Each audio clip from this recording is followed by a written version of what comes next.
사랑하는 성도 여러분, 지금 코로나19로 어려운 시기를 지내고 있습니다. 이러한 때일수록 우리 위대하신 하나님을 믿는다는 이 고백, 하나님만으로 만족한다는 신앙의 고백이 있어야 됩니다. 이 믿음이 오늘 우리의 감사의 비밀인 것입니다. 자, 오늘 우리에게 주신 하나님의 말씀 보겠습니다. 하박국 제3장 17절부터 19절까지 말씀. 하박국 제3장 17절 19절 제하갈 성경 1305쪽입니다. 다 찾으셨으면 우리 다 같이 한 목소리로 합독하겠습니다. 비록 무화과 나무가 무성하지 못하며 포도나무에 열매가 없으며 감람나무에 소출이 없으며 밭에 먹을 것이 없으며 우리의 양이 없으며 외양간에 소가 없을지라도 나는 여호와로 말미암아 즐거워하며 나의 구원의 하나님으로 말미암아 기뻐하리로다.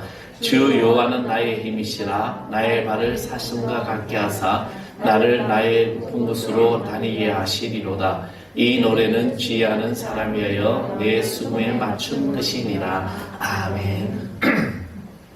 아멘. 할렐루야. 따라합시다. 감사가 넘치는 삶이 되자. 아멘. 네. 오늘은 우리가 1년 동안 받을 은혜를 하나님께 감사하는 추수감사절입니다. 근데 오늘 이 자리에 정말 여러분 감사 예배를 드린 분도 있겠지만 그냥 뭐 매주 드린 예배하고 똑같네, 그냥 단지 강단에 뭔가 좀 있네, 이렇게 생각할 수도 있는 주일입니다. 저는 정말 우리 감사한 거는 우리 하늘사랑교회가 2009년도에 창립하면서부터 지금까지 계속해서 했던 것이 바로 이 감사제 드렸던 모든 것들이 또 가난한 이웃과 한 번은 또 고아원에다가 전체다 한 적도 있고 해서 너무 감사하죠. 근데 우리가 이 감사가 정말 진정한 감사일까? 이는 아무나 감사를 할 수 없기 때문입니다.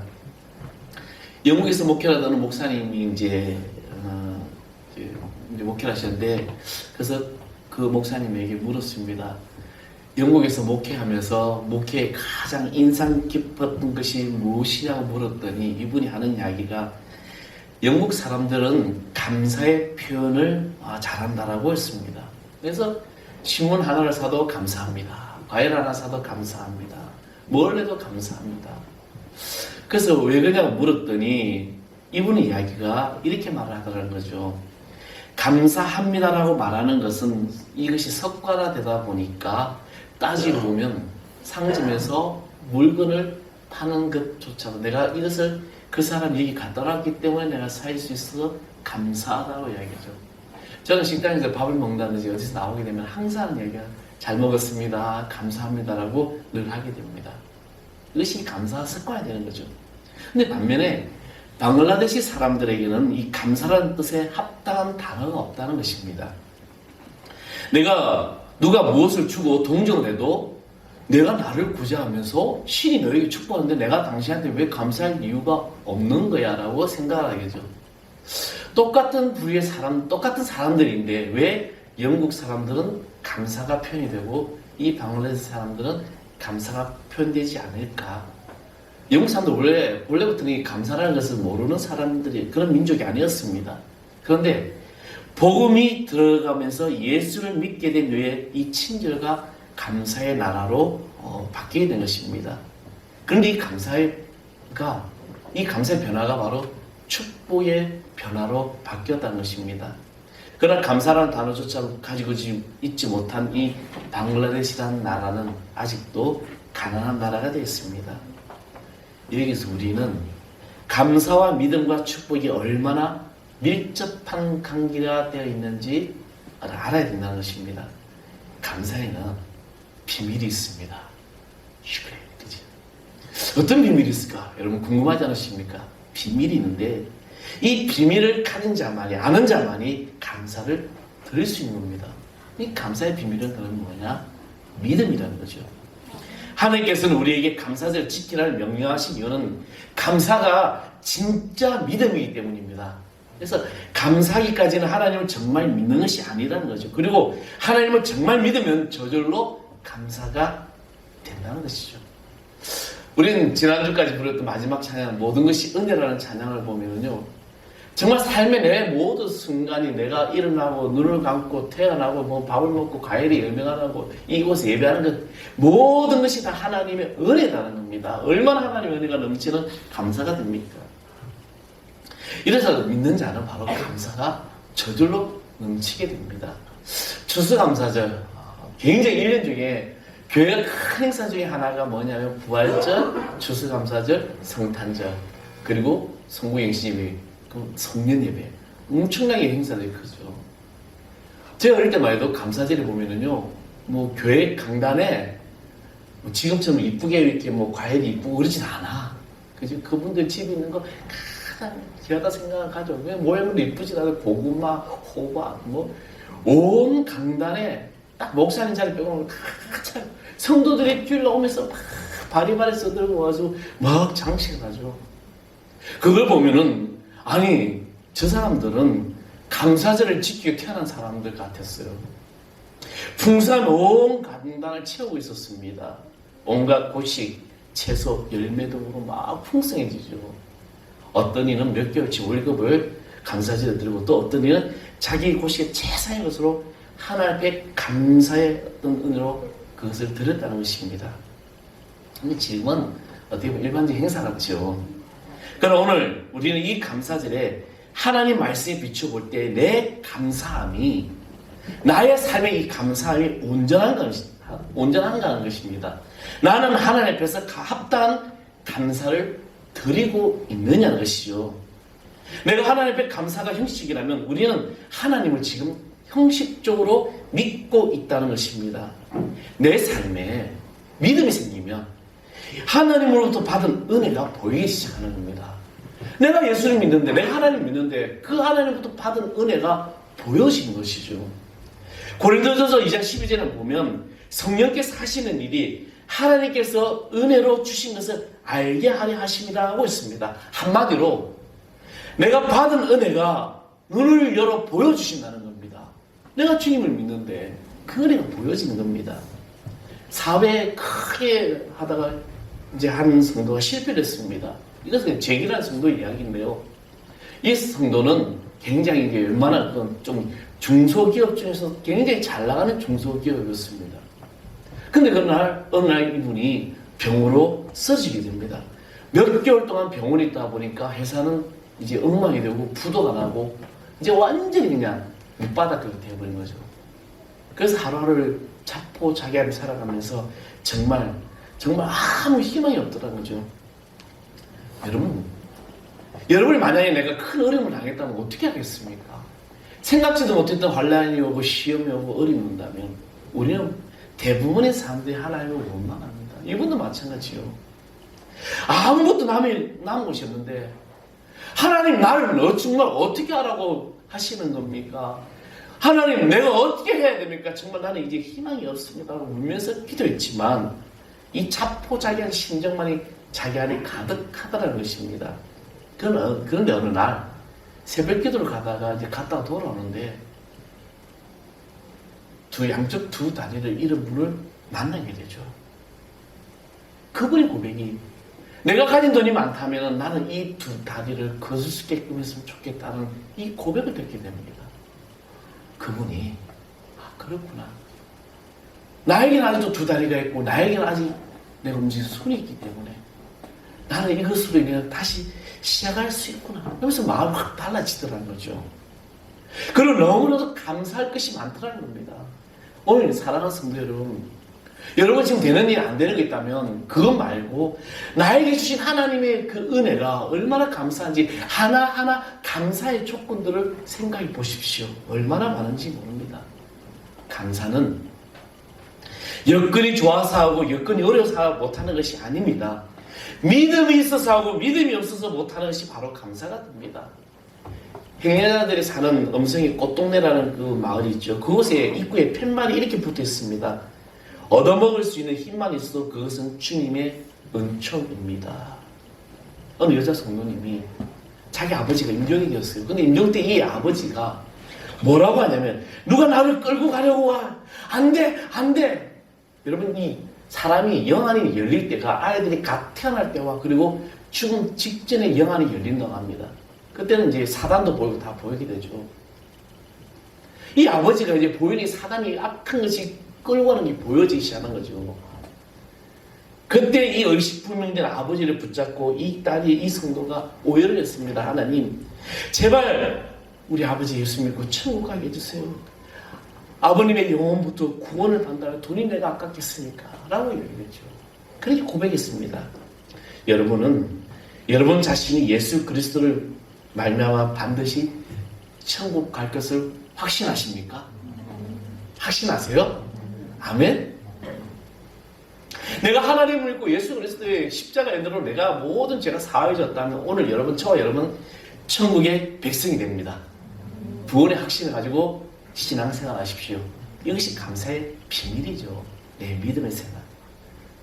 근데 구원의 확신을 아무나 가지고 있는 것이 아니라는 것을 알아야 돼요. 그런데 자신이 구원의 확신을 가지고 있다면 이것을 참으로 감사할 일이 아닐 수 없다는 겁니다. 믿음은 받은 은혜뿐만 아니라 앞으로 받을 축복을 보게 하게 한다 하시는 겁니다. 저는 목회를 하면서 죄 용서와 구원의 그 믿음을 가지고 있는데 이 축복의 믿음을 가지 못한 성도들을 참 많이 보았습니다. 참 이상한 현실이에요. 내가 죄 용서함과 구원의 확신에 이 믿음이 있는데 내가 나에게 주신 하나님의 축복의 믿음이 왜 우리는 나약할까? 우리는 분명히 알아야 됩니다. 축복의 믿음을 가질 때부터 그 믿음은 능력이 되고 기적이 됩니다. 아멘? 내가 축복을 내가 믿음. 그래서 두려울 것도 염려도 다 사라지게 됩니다. 이 믿음에서 진정한 감사가 나오게 된다는 것이죠. 제가 여러 번 아마 이 말씀을 예화로 드렸습니다. 1870년에 10월에 미국의 시카고에 큰 대화재가 일어납니다. 근데 그 화재 가운데서 D.L. 무디 목사님이 이 교회가 시카고 한복판에 있었는데 이 교회가 불타버렸어요. 여러분 세상 사람들은요 교회가 안 되는 걸 되게 좋아합니다. 그렇잖아요. 교회가 뭐 문제가 생기면 막 대스타필 해가지고 언론에 막 나오죠. 교회의 그 99.9% 그죠? 그 많은 교회가 얼마나 많은 일들을 하고 있는데 그 0.1%의 어떤 그 사건을 가지고 온 교회가 그렇게 하고 있는 것처럼 언론은 보도하고 있죠. 마침 D.L. 무디 목사님 교회도 잘 나가는 교회였는데 불이 나버렸어요. 그래서 기자가 놀리듯이 묻지요. 어떻게 해서 하나님께서 이 교회가 불타는 걸 가만히 보고 계셨을까요? 라고 빈정거리기 시작합니다. 그래도 무디 목사님은 나는 오히려 하나님께 감사합니다. 나는 벌써부터 하나님께 더 큰 교회를 달라고 기도했습니다. 그런데 정말 놀라운 일은 D.L. 무디 목사님의 교회가 화재 전 교회보다 더 큰 교회를 건축하게 하셨다는 것입니다. 하나님께서는 무디 목사님을 통해서 놀라운 일들을 또 해 나가셨기 때문입니다. 축복은 하나님을 정말 믿었기 때문에 성전이 불타는 현장에서도 감사할 수 있는 것입니다. 성도가 열등감에 빠지고 좌절감에 빠지고 낙심에 빠지는 것은 여건과 형편이 힘들어서 빠지는 것이 아니라 하나님의 축복을 진정으로 믿지 않기 때문이에요. 오늘 여기 보신 사랑하는 성도 여러분, 여러분 하나님의 이 축복을 진정으로 믿을 수 있는 성도 되기를 간절히 축원하겠습니다. 하나님이 나를 축복하시구나. 하나님이 나를 들어서시구나. 제가 우리 성도님들, 우리 자녀들, 우리 부모님 성도들에게 늘 이야기하죠. 아이들을 아침마다 축복의 기도를 하라는 거죠. 우리가 매월 첫 주에 이 축복의 안수 기도가 뭐냐? 이 아이들의 축복의 믿음을 가지고 이 아이들이 다음 세대가 주님들 놀란 일꾼이 되기 때문입니다. 하박국 선지자는 본문에서 17절 18절에 이렇게 말합니다. 비록 무화과 나무가 무성하지 못하며 포도나무에 열매가 없으며 감람나무에 소출이 없으며 밭에 먹을 것이 없으며 우리의 양이 없으며 외양간에 소가 없을지라도 자 여기까지 보면 뭐가 없어 다 황폐해졌다는 겁니다. 그런데 18절에 나는 여호와로 말미암아 즐거워하며 나의 구원의 하나님으로 말미암아 기뻐하리로다. 아멘. 없어 희망 절망인데 그런데 그것으로 인하여 기뻐하는 겁니다. 그 19절의 말씀이 주 여호와는 나의 힘이시라 나의 발을 사슴 같게 하사 나를 높은 곳으로 다니게 하시리로다. 할렐루야. 저는 우리 성도님이 이런 고백이 넘칠 줄 믿습니다. 어느 날 갑자기 초강력으로 부상한 바벨론이 유다를 공격해 오게 됩니다.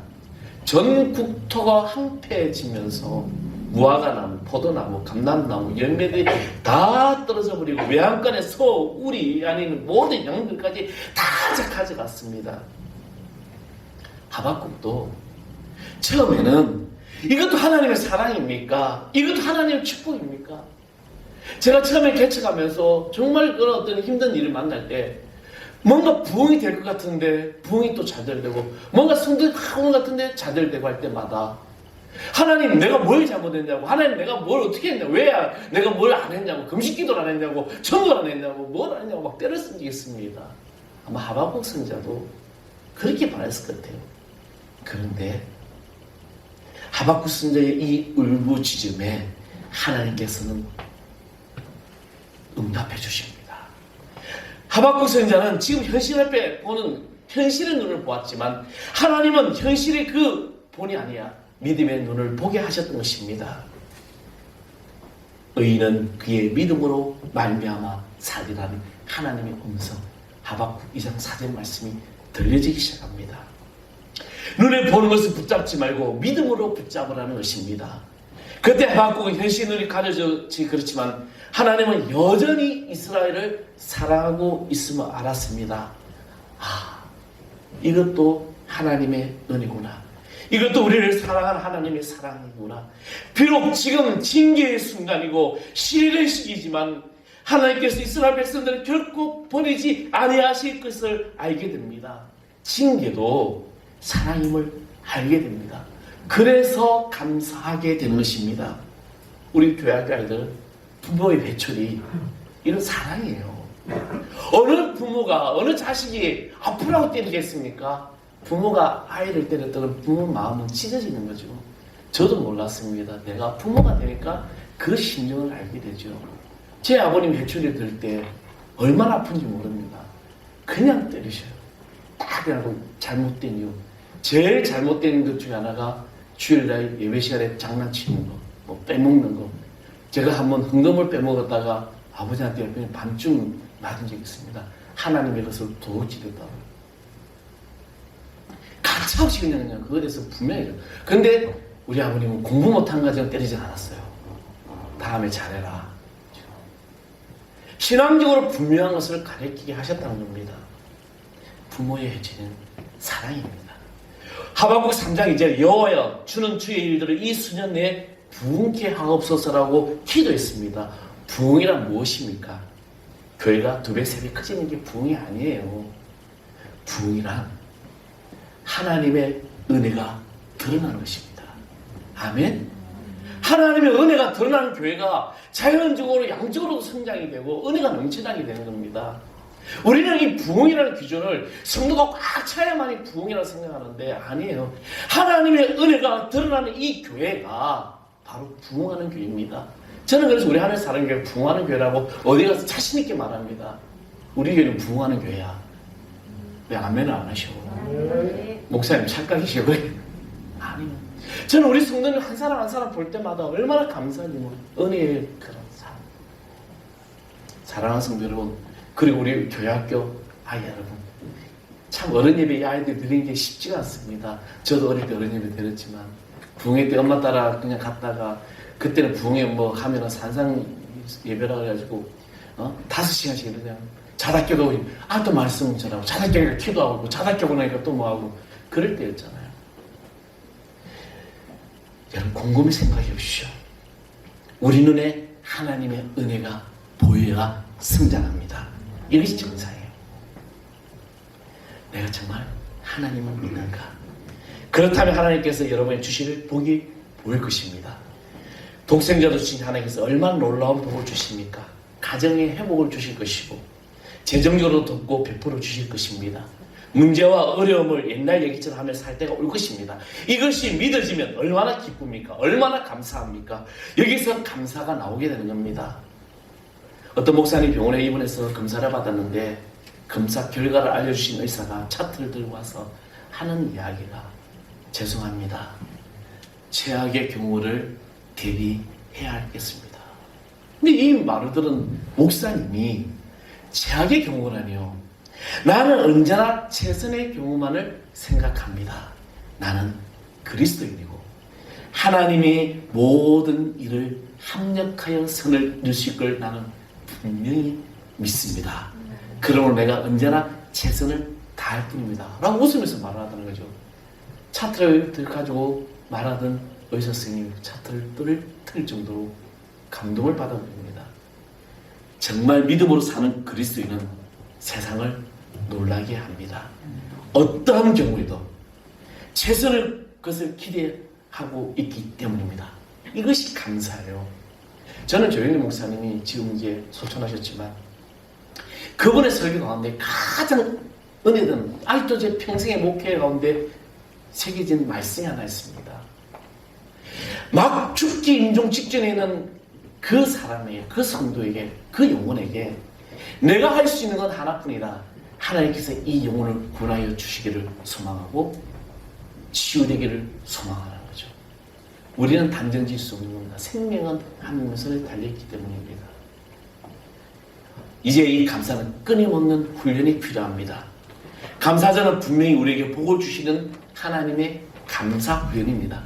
저는 평신도 때부터 매주일 감사헌금을 드렸습니다. 감사헌금은 훈련입니다.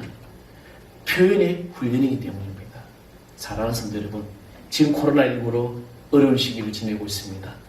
이러한 때일수록 우리 위대하신 하나님을 믿는다는 이 고백, 하나님만으로 만족한다는 신앙의 고백이 있어야 됩니다. 이 믿음이 오늘 우리의 감사의 비밀인 것입니다. 감사의 도둑놈의 마귀가 시련과 어려움을 이를 통하여 우리의 마음의 감사를 빼앗아가요. 시험이 오고 환난이 오고 힘든 날은 원망하게 하고 불평하게 합니다. 여러분 어려울 때일수록 감사를 도둑맞지 마십시오. 오늘 감사의 물을 드리는 사랑하는 성도 여러분, 여러분의 이 감사가 담겨져 있을 겁니다. 힘을 다하여 하나님께 감사하십시오.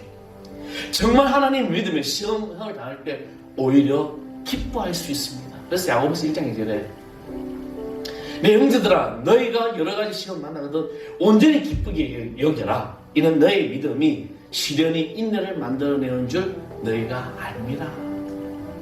욥을 생각해 보십시오. 그는 말할 수 없는 역경이 왔습니다. 욥이 당한 고난을 보면 우리는 아무것도 아니잖아요. 그 고난 가운데 하나님을 원망치 않고 우리 감사합니다. 내가 빈손으로 왔으니 빈손으로 돌아갈지라 취하신 이도 여호와시요 주신 자도 여호와시니 오직 그의 이름으로 찬송하리로다. 그렇게 하신 하나님께 감사합니다. 우리는 해가 뜨는 모습을 보고 감사하면서 해가 지는 모습으로도 감사해야 된다는 겁니다. 우리는 봄이 오는 것을 보고 감사하면서 겨울이 오는 것도 감사하는 것입니다. 바울과 실라는 귀신을 쫓다가 억울하게 빌립보 감옥에 들어갔지만 그러나 그들은 불평불만하지 아니하고 하나님 앞에 찬양하고 감사하고 영광을 드렸더니 그들의 창고가 풀리고 옥문이 열려졌습니다. 성숙한 성도의 이 마음은 잘 될 때 오히려 회개하고 안 될 때 오히려 찬미하는 겁니다. 마태는 예수님을 따르기 모든 것을 다 버리고 잔치를 베풀었지만 베드로는 배에 가득한 고기도 잡고, 여러분 내 배에 고기 값을 하면 만세의 기뻐로 춤추겠지만 근데 베드로는 어떻게 고백합니까? 주님 나는 죄인입니다. 나를 떠나소서라고 고백이 일어났습니다. 다니엘은 기도하면 사자굴에 잡힌다는 것을 알면서도 그 위협을 알면서도 하나님께 기도했습니다. 감사 기도를 멈추지 않았다는 것이요. 다윗은 여호와는 나의 목자시니 내게 부족함이 없으리로다라고 고백했습니다. 하나님을 믿으면 언제나 어디서나 감사 고백뿐입니다. 아까 우리 찬양팀의 이 감사의 찬양이 얼마나 빛깔스 오는데 어려움이 오고 시험이 오고 환난이 오고 내 삶이 잘 될 때 감사하는 게 감사가 아니에요. 지금 이 상황에 내가 힘들고 때로는 정말 좌절하고 포기하고 싶을 그 순간에 주님 감사합니다. 지금까지 다 계시는 은혜 감사드립니다. 오늘 우리 추수감사절에 그 감사가 넘쳐날 줄 믿습니다. 이제 우리 성도들, 우리 교회학교 아이들, 저 아이들이 엄마 감사해요, 아빠 감사해요, 선생님 감사해요, 이 감사가 계속 나오게. 그래야 아이들이 이 세상을 따뜻하게 만들어갈 수 있는 겁니다. 우리 교인들이, 우리 성도들이, 예수 믿는 사람들이 감사의 고백이 계속 넘쳐날 때 이 아름다운 세상으로 바뀔 수 있는 거예요. 저는 그 시작을 우리가 하자는 겁니다. 아멘. 바로 그것이 부흥이에요. 오늘 감사의 비밀함은 바로 내 믿음에서 나오기를 선언합니다. 기도하겠습니다. 아버지 하나님 감사합니다. 주님께서 저희들을 향하신 하나님의 그 섭리와 은혜가 이제 감사의 고백으로 넘쳐나게 해주시고 믿음으로 결단하면서 주는 저희들 되게 하여 주시옵소서. 우리 성도들 일주일 동안 또 세상에 살면서도 이 한 달로 하나님께 붙드심만 되는 귀한 자녀 되게 해주시고 감사의 고백으로 끊이지 않는 어떠한 상황 속에서 어떠한 환경 속에서도 감사가 끊이지 않는 저희들 되게 하여 주옵소서. 우리 교회학교 아이들이 믿음의 고백으로 서게 하여 주옵소서. 모든 것을 이끄신 예수 그리스도의 이름으로 간절히 축복하고 기도합나이다. 아멘. 우리 다 일어나셔서 선한 능력으로 찬양드립니다.